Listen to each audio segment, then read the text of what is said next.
Alors, c'est une loi d'orientation qui était très attendue.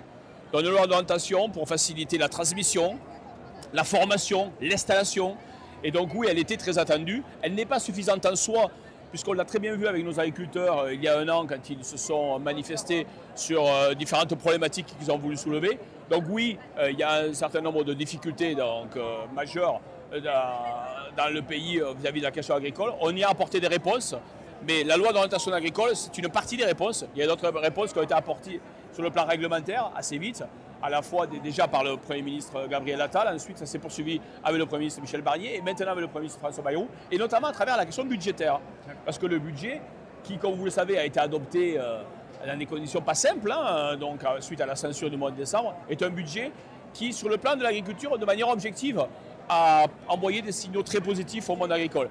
Il reste beaucoup de choses à faire encore. Il y a d'ailleurs des propositions de loi qui arrivent. Moi-même, j'en ai fait voter une sur la problématique des drones pour la viticulture et pour les bananeraies, ou en tout cas réduire la difficulté du travail, donc de traitement dans les coteaux, et aussi pour réduire l'impact environnemental. Mais il reste encore d'autres sujets, d'autres textes. Donc c'est une étape parmi celles qui permettent de remettre sur le plan de la scène politique l'agriculture justement au premier plan des objectifs politiques majeurs de ce pays.